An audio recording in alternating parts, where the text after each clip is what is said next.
Pablo. All right, we're bringing in a new guest right now. Hello. Hello. Pablo. Nice to meet you, Pablo. I'm Tom. And where are you from and what do you do, Pablo? I'm from Uruguay, South America. Great. Uruguayan father, Italian mother, so have dual passport, which is always good. Excellent. And I live in Switzerland, and I have a advisory services company in Liechtenstein. And what do you advise on? We advise on business models and token economy. We also advise companies that are doing ICOs. But the real interesting thing that we're doing is we created something called Crypto Bay Montevideo in Uruguay, which is a social movement for the promotion of blockchain and creating Uruguay into a crypto-friendly country.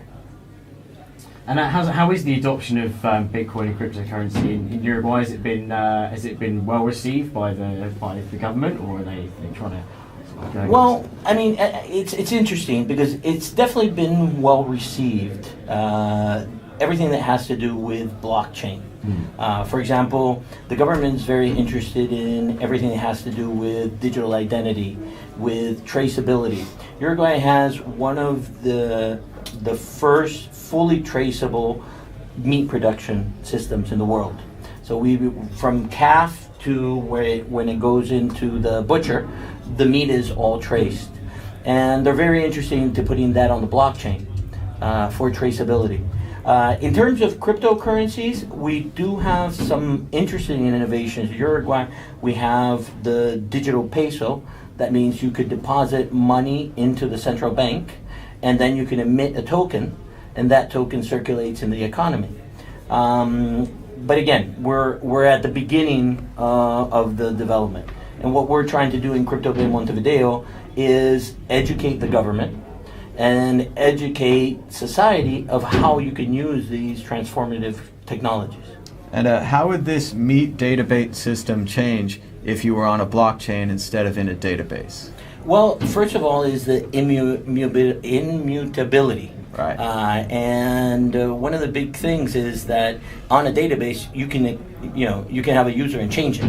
And once this is scanned with a smart tag, you know that nobody can change it. So I think that's one of the big things in terms of all these traceability issues. But what if the meat producer lies to the blockchain? What happens then? Well, I mean, that's like in any system. In any system, if what you're doing is lying to whatever database and the information that you put in, right, you will get garbage on the other end. So I think that what's interesting is that you have different stages of where you can come in, and you have to be able to change that in the farmer, in the process, in the meat plant, so there's many places where you have to be able to change that.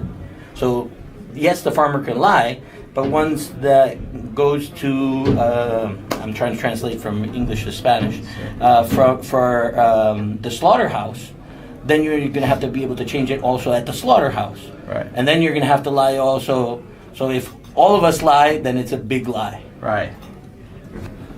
Well, in any database, there are two different types of tamper. There is tamper evident, which means it is clear that something has been tampered with. And in any data structure, you can do that with a Merkle tree or just a hash, where as soon as you change only one bit in the input, it creates a completely randomized output. Right? So that is tamper evident.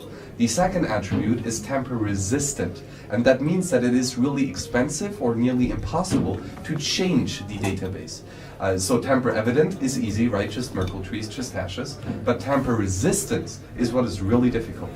In Bitcoin, this is done through proof of work and accumulated proof of work. So there are external costs in mining hardware and electricity, that have to be invested into hashing, and that by several different decentralized market entrepreneurs. And they are rewarded by the Bitcoin token with the inflation rate and the transaction fees. And that is what makes Bitcoin as the blockchain immutable and tamper resistant, is this accumulated proof of work. So how do you make your blockchain tamper resistant if you do not have such an intrinsic token? Well, I mean, right now, one of the things that we're looking at rootstock.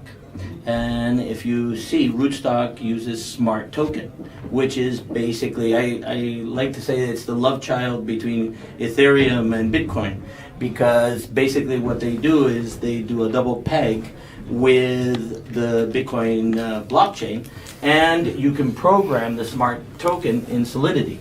So I think that's the type of solution where you can have a smart Bitcoin and you can do smart contracts and use the proof of work of the Bitcoin network, since they also do merge mining.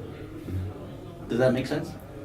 Mining seems really important about who's mining your blockchain, because I've heard a lot of people are using private blockchain and public blockchain as if they're the same thing. And with Bitcoin, we have miners all over the world confirming the blockchain. They have a copy of the blockchain. With something like maybe Goldman Sachs having their own blockchain, they're going to mine it in their 7 or so data companies. And if they were all to decide at the same point, at the same exact time, that they're going to insert a transaction or subtract a transaction, it seems very possible that in a private blockchain system, you could edit the blockchain, whereas the public blockchain has all of these interested miners that are all kind of working against each other, who have a reason to report on such a change. Whereas a Goldman Sachs blockchain, if they decide that we're going to X out this transaction, it seems much more possible on a private blockchain. Which one of these systems would you prefer to use? Well, I mean, I'm always for public versus private. Mm-hmm. That's a no-brainer. Yeah. But I don't think that any change in society occurs from white to black. Sure. And I think that changes in society have transitions. So you need to see what this transition is going to be. I think that one of the most important things for this to really be a revolutionary technology is the adoption rate. And that's why in Crypto Bay Montevideo, one of the things that we did is, yes, we separated into independent nodes. Mm-hmm. And each node has to develop their own community. We have the blockchain node, which is technical. But we also have the agriculture node, which is managed by an agriculture engineer. Why? Because when you're an agriculture engineer and you're explaining to agriculture engineers how this technology can change your production, then that's where you get adoption, because people really, really understand. So I think that one of the big efforts that we have to do as a community is create those solutions and be able to get that full adoption. Because unless we have full adoption, we're just going to be talking about, between ourselves and not really bringing about the change that we talk and we say that we're going to bring into the world. So in terms of your advisory services, so how integrated are you with the Uruguayan government? Well, I presented in the Parliament of Uruguay and basically explained to them two things. First of all, we don't need you to legislate. That was the first thing that I said. Good. Because the first thing that they want to do is legislate, and normally what happens is they'll come up with a very nice law, and then with another law that contradicts the first law. So the idea is we don't need you to legislate. The current state of what you have right now in legislation is okay to start in the first stage.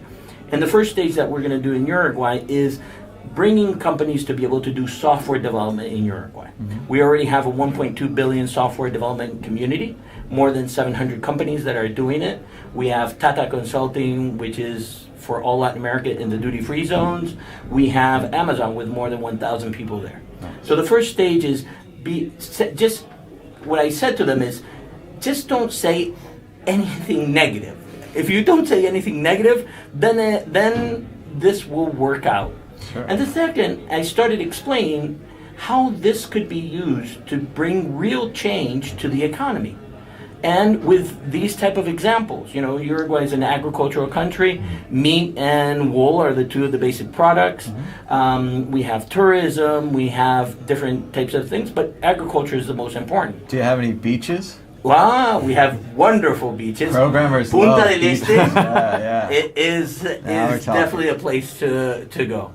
Beaches are excellent. Beaches, Uruguayan beaches are very, very good. Fantastic. The Argentinians come in the summer to Uruguay because of our beaches. Fantastic. So it's a wonderful place. Definitely on the list, places to go.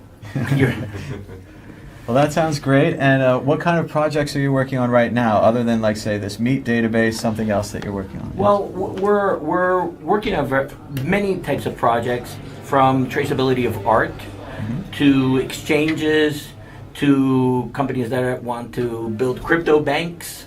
So we have a myriad of different types of projects that we're working on right now. That sounds great. And where can people learn more about your work? Well, our website is www.light47.com. And when you get to our website, it will not tell you what we do because we think differently. So it says, basically on the website, it says, if you've heard of us, you'll know how to find us. And we're on Instagram, we're on Twitter. And one of the things that's very important, and this is also how we did Crypto Bay Montevideo, is we're not using the old structures to do something new. So our way of working is we work with ideas, and there's 1,000 ways of how not to do things. What we do is find the way that you can do it. And that's what Light 47 does.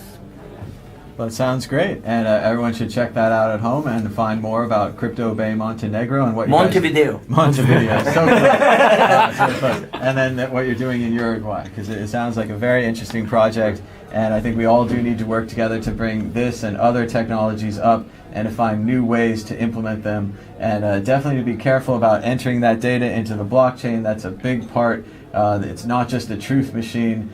Certainly for Bitcoin, it's a truth machine, but the only thing it answers is how many Bitcoin do you have? Exactly. Relatively simple question, whereas the meat or the clothing or the diamonds, there's a lot of data entry, there's a lot of potential accidental mistakes or on purpose mistakes as well. So you just really got to watch what you're putting in, because it really is garbage in, garbage out.